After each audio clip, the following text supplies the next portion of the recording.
Hello, everyone. This is Monique Lynelle with Monique Lynelle's Living with a Purpose Monday Motivation. So, today we're going to talk about sowing into relationships. And so, this is what I want to say. When I was younger, my dad would say, when you go around new people, if you show yourself to be friendly, then maybe you'll make new friends.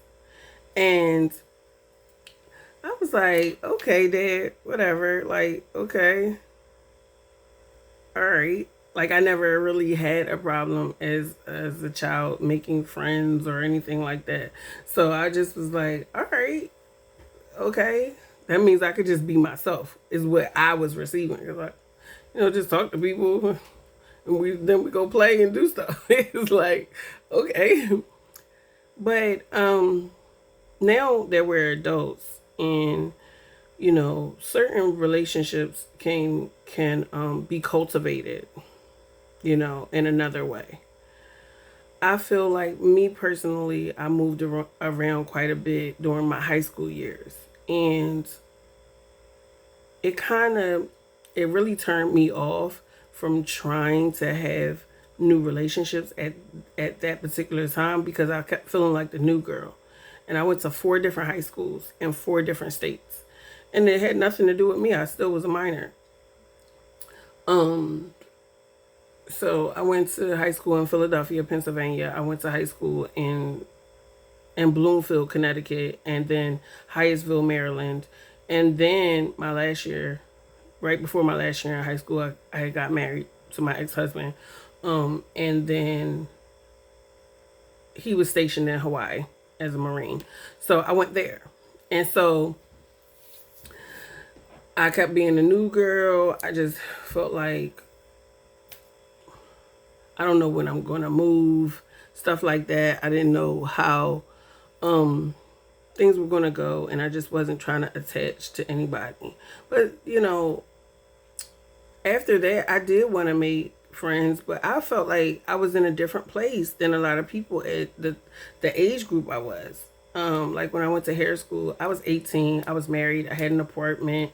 I was in school half of the day, and I was at work the other half of the day. And then when I had to go leave work, I was going home to my husband to make sure that we had still had a relationship. And it was like a lot on me, and I was only 18. So when people were just trying to go party and be around other guys and all that stuff, I wasn't interested because I already had a husband. And then it was like, I wanted to do stuff, but it would just be like, certain stuff I didn't want to do all the time because people would be hitting on me and I wasn't available. So it was sort of like awkward. Like, you're 18, like, you're 19. Like, what do you mean? So that was my late teens and my early 20s. So once I got divorced, I was like 25. But I really invested time in that relationship. That was a 12-year relationship. So, you know, I invested time, I invested my energy, all of that. So I really had to heal from that, being away from that, because that was at one point, it was half of my life. And so after that, I was more open to having relationships, but I didn't want to get married right away. Right. So getting married is not the only relationship. But I just want to say that sometimes, if you have an estranged parent, or, you have a semi friend that you were friends with and it was a good relationship at some point, you might want to revisit that. But if it's something that is totally toxic, sometimes you cut strings for a reason. You forgive the person and move forward with your life and give them over to God. That's a real thing. However, I think being open and mature enough to want to embrace new relationships is a good thing. And you still have to be, use spiritual discernment with people. But if you want to have a relationship, a friendship, then you have to show yourself friendly. You do have to reach out to people. Sometimes you have to encourage people. Sometimes you have to pour into people's lives. Sometimes you have to pray for people. Be there for them in their time of need and when they're celebrating. Being a friend actually means, being supportive. And I haven't had that a lot in my life, like supportive friends where they would support the things that I'm into, not just what they're doing and I'm there. Like if I'm supporting them or being supportive to them, that has happened. But I haven't always experienced the support coming back to me. But what I want to tell you is that if you want a better relationship, even with God, if you want a relationship, period, then you're going to have to talk to Him. You're going to have to talk to people in your life. You're going to have to extend yourself sometimes. You're going to have to show up sometimes. Let people get, closer to you. But that doesn't mean everybody's going to be your bestie. That doesn't mean everybody is trustworthy. That doesn't mean that everybody has your best interest at heart. It's really hot up here. I've been fighting trying to turn on the AC. I don't know if anybody else can resonate with that. But I'm like, shouldn't I have a few more weeks to not have it on? But my downstairs is cool and my upstairs is like, it's hot. I'm like, what the heck? So anyway, I just saw myself start looking like, these lights are getting hot. So anyway, if you want a great relationship with anyone, whether it's a sibling, whether it's a mother or father, whether it's your children, whether it's your coworkers, whether it's other friends that you've had for a long time or newer friends, you have to talk to them. You have to listen to them. You have to communicate in some kind of way. And I can be better at that. But I know for me, I sometimes am a little bit apprehensive because as an adult, a lot of people that didn't move around don't necessarily understand. Like you could get close with somebody quick, but are they the type of person you really want in your life? And I've had to be a little selective because God has certain things in my life that He wants me to do, and other people might have that same thing too. And sometimes He just covers you and keeps you, and you can't be close with everybody, but it doesn't mean that you can't have some inner circle. And my whole thing is that if you want something out of a relationship, what are you willing to put into it? And I'll use my example with my relationship with God. It's gotten better because I trust Him enough to talk to Him about the things that matter to me, but I also ask Him about Himself. According to the Word, it says this, that, and this. Lord, how does this affect you? Or Jesus, when you were here, like on earth, how did you deal with this certain thing? Like practical stuff, like human stuff.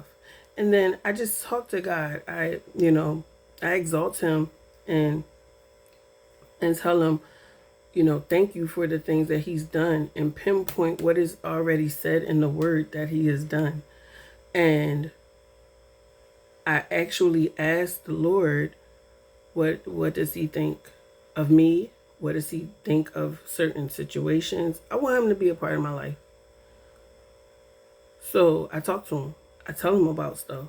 And I know I probably made Him laugh because I say all kinds of things when nobody else is around. It's just me talking to the Lord. I can say whatever I want to say to Him. That's, within reason. Of course, it's still the Lord. But I can tell Him stuff. And so it's a relationship now. I've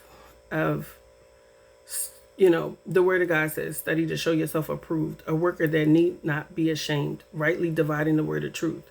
So I can ask the Lord if I'm right or wrong about an interpretation of the word that I've read. Because the Spirit of God is the Spirit of truth. And so if I need correction, I'd rather get it from God than to tell somebody else this, that, and the third, and it be dead wrong. It's like, I trust him to tell me the truth.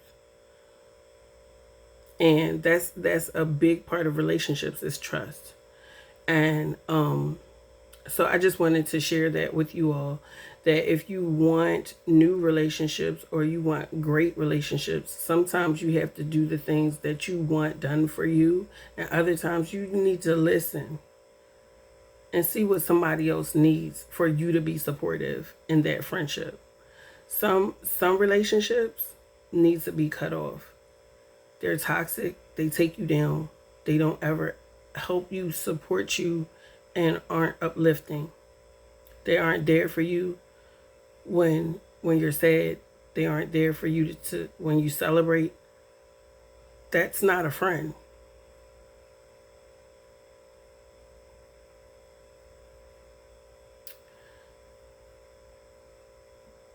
So, if you want great relationships, you have to be willing to put time, effort, support, and to listen, not just talk. So, I hope this helps someone this week. And this has been your Monday motivation. And relationships are worth sowing into. And then you can reap a harvest from that relationship. You can reap great things, great memories. And so I just would encourage you to sow into the right relationships. Then once you find some good people, start reaching out, maybe talking to them when you see them sometimes, encourage them sometimes, just think of them, and maybe you'll be surprised. You might have some great relationships. So this is Monique Lynelle, and I hope you have a blessed week. 10-4, over and out.